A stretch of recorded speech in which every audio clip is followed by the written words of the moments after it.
आदेश आदेश, जय माता दी आप सभी को।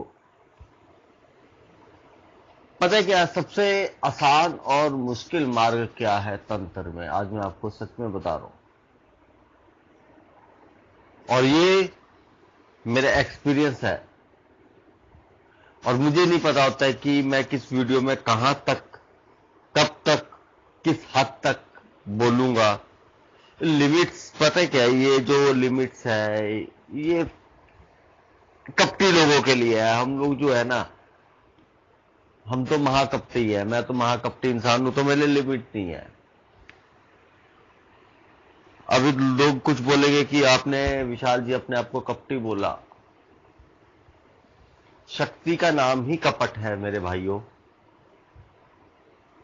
शक्ति कपट ही करना जानती है। शक्ति स्वार्थी है, वो स्वार्थ ही जानती है। अभी मेरे मार्ग में सबसे मुश्किल चुनौतियां पता है क्या है? सबसे मुश्किल चुनौती ये होती है कि तुम्हारे पास कोई महिला आ रही है, सुंदर महिला,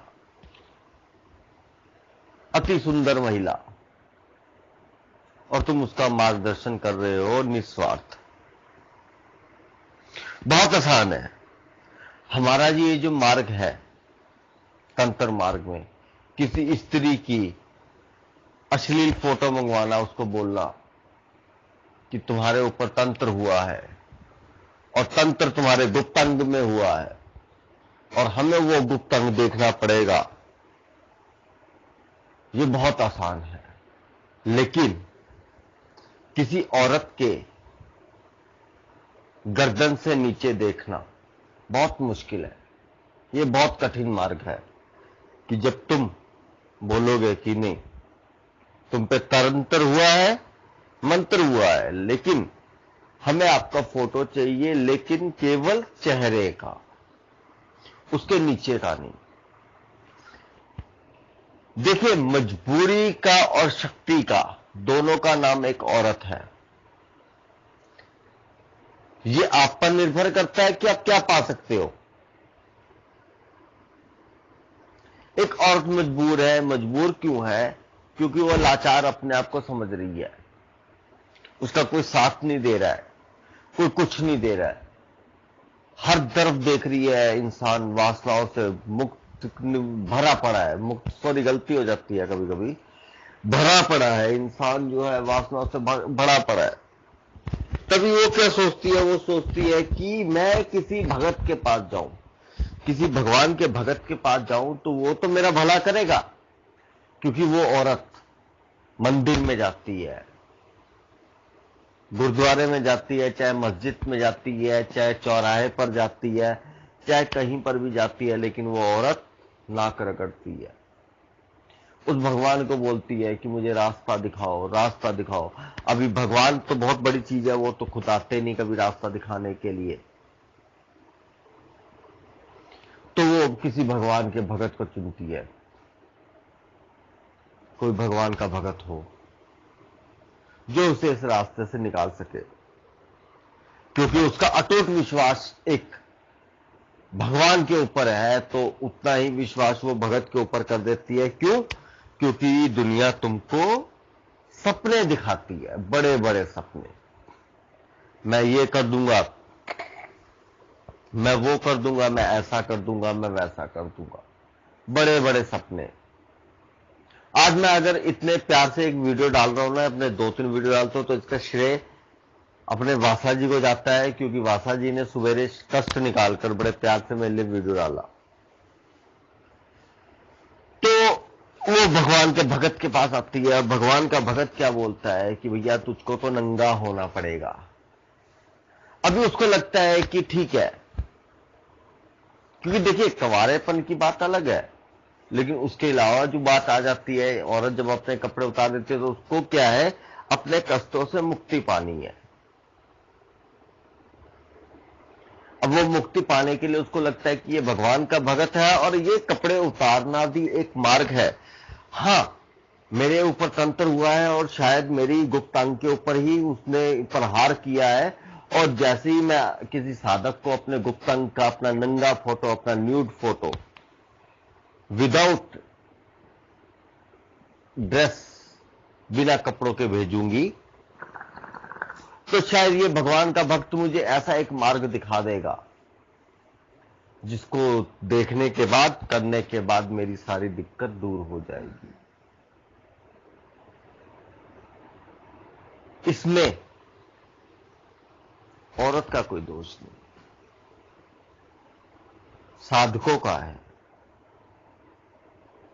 अपनी लंगोट का पक्का रहना और हर स्त्री को जो है सम्मान देना तंत्र में सबसे बड़ी बात है, क्योंकि तंत्र शक्ति में सबसे पहले तुम्हारा मूलाधार जागृत होता है।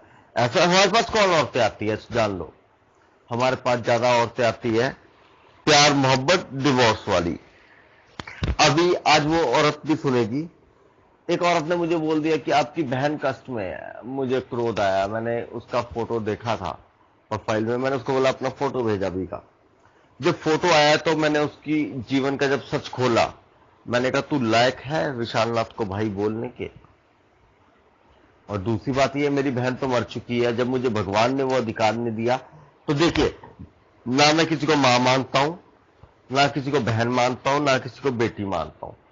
मेरा रिश्ता केवल इंसानियत का है और मैं विशालनाथ सबको इंसान मानता हूं और इंसानियत के रिश्ते के साथ ही जुड़ा हुआ हूं। और किसी का मजबूरी का फायदा उठाना मैंने कभी नहीं सीखा। देखिए, मैं आपको आज चलो इस वीडियो में बताता हूं। मेरे पिताजी जो था कपड़े सिलने का काम करते थे। मैं बहुत छोटा था तो वो हमारा टॉयलेट थोड़ा नीचे था, वो गिर गए, उनकी रीढ़ की हड्डी टूट गई, तो 6 महीने वो बेड पर रहे। हमें रोटी की कमी नहीं आई। उसके बाद जैसे वह ठीक हुए तो उनका हाथ टूट गया, तो उन्होंने उस टूटे हुए हाथ से ही मशीन को चलाया और हमें रोटी खिलाई। उसके बाद हाथ टूटने के बाद, मैं नहीं जानता उसको क्या बोलते हैं, जो ये हमारी कलाई होती है, हाँ कलाई बोलते होंगे इसको, हाँ ये कलाई, उन्होंने पंजाबी में गुट बोला था, तो सब नहीं समझ सकते, तो वो टूट गया। उन्होंने अपने उस टूटे हुए हाथ से जो है, उसके बाद जीवन में हमने अपने पिताजी को जब भी देखा तो बीमार ही देखा,